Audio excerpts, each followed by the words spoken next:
Hi friends, I'm in British Museum and I'm going to show you some of the marvelous work done by Indian artists, painters and the people. So first you see is a painting by Rabindranath Tagore. It is called Untitled, and then there is another one from Abdul Rahman Chuktai, and this is what he has drawn. Looks very simple, very straight but brilliant. And right now at the bottom, this is the Buddhist teacher Sri Pema Lingpa, lived between 1450 to 1521, and next is of Sri Ravi Shankar, the sitar that he had always used. One thing I loved about it was that right at the top you see this Om. So before he used to play, he had this inscribed on top of his sitar over here. This is Guru Dutt's passport, and this is the Filmfare that he won. This is the Filmfare for Mother India that was being won, and this is Nargis ji, and she got a crown of honor.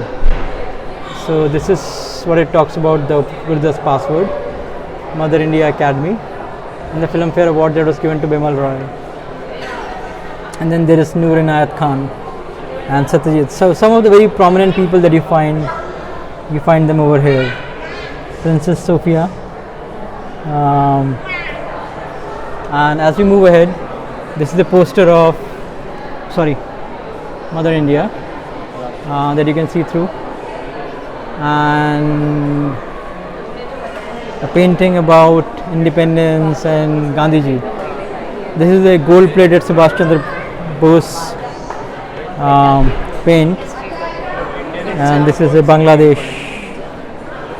Look at the way it's been written, Bangladesh, and it talks about the Bangladesh Liberation War, the political icons, Subhash Chandra Bose, and the Bengal famine, and this is Kazi in No Man's Land, which they have portrayed. Moving ahead, we are in the British Museum. I'm going to show you something which is of very, very prominence. This is a portrait of Thagi, and talks about how Indians were being treated or being called for, and this is the meaning that they put in for Thagi over here. I don't know how good this video is going to come out, but it's just an effort to sort of bring it through. This is an Order of Star which was given to from 1858 for the rule over the south of Asia. So you see a lot of these things coming in, largely from India, Sri Lanka, and this is the most mesmerizing thing that I loved over here. This is a portrait of Tipu Sultan, and what you see here basically is his ring, which was used to identify him once he was dead. So in the battle, no one knew what happened, and this ring was brought out by N.H. Cole, and this is his sword. One thing I want to show on his sword is, if I can zoom in, is there is a tiger imprinted on his sword, and if you look at the sculpture itself, it's very, very nicely done.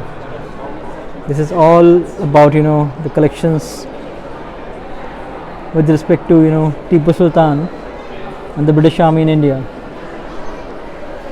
I'll keep showing you around. I'll take a pause right now.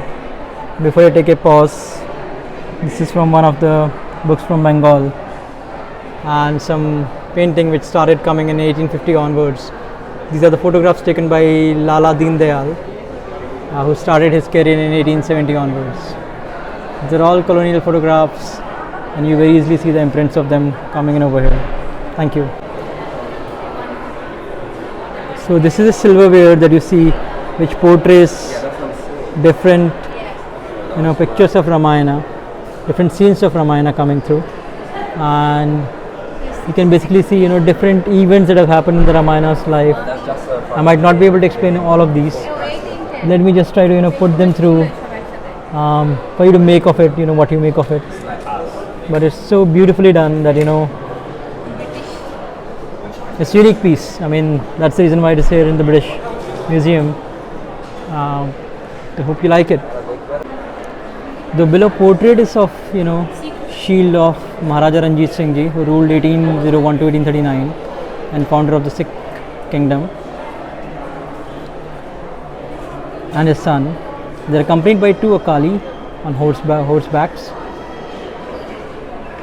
which are also called immortals, telling stories and imparting moral lessons. And this is a shadow puppet, the most prominent form of storytelling, enacted by wandering entertainers and accompanied by comic reliefs. This is Sita's pic, performances of the Ramayana happening over here.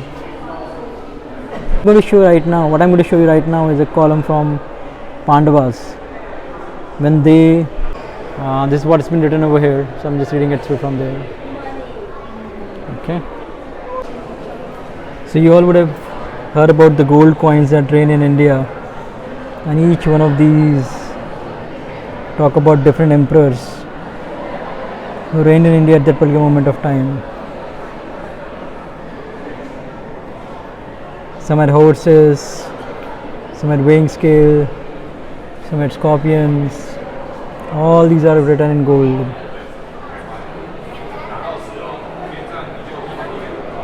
And these are all coins of the Mughal Emperor Jahangir. All of this. Exact month according to the zodiac in which some of the coins were struck. His rule was characterized by the political stability that he provided. And this that you see in front of you, it's an Emperor Aurangzeb's moon flask. This one. His name is inscribed at the bottom with the date 1660, the second year of his rule. The flask may have reached him through a trade or as a diplomatic gift. It has simple loop handles at the top and was influenced by Islamic designs. Another one that you see over here. And similarly, right at the top it's a surai, and some plates that you can look at. And right at the bottom what you see are the Mughal daggers. These were used for hand-to-hand combats. But one thing that we never see in India sometimes is how well they're decorated with jewels. This is what the jewels meant, and you see the sign as well coming through. They were really very beautiful, and the way they could be tied through was truly mesmerizing. This is small Quran of the Mughal Emperor Bahadur Shah II. It contains revelations God made to the Prophet Muhammad, and you also see coins of Mughal Emperor Jahangir over here. And I also wanted to show you something which is unique. It's a flask, looks like a flask, run by the camels right on the top. And then this is how it pans out. Look at the birds. Are these the birds or the dragons? I don't know. Look like birds actually. Maybe dragons. But it has Indo-China link on it.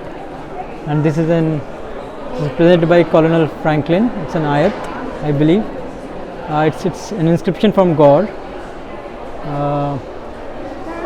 And these are also coins from Gaur and issued by Sultans of Delhi. These are the coins that are issued by Sultans of Delhi. Each one of these are priceless, unique, and I believe they are the only ones that are left today for people to take a look at. I'm trying to zoom in. These are some of the potteries at the time of 1200, and this is a pillar which was extracted. Again, this is a column from the Pandava.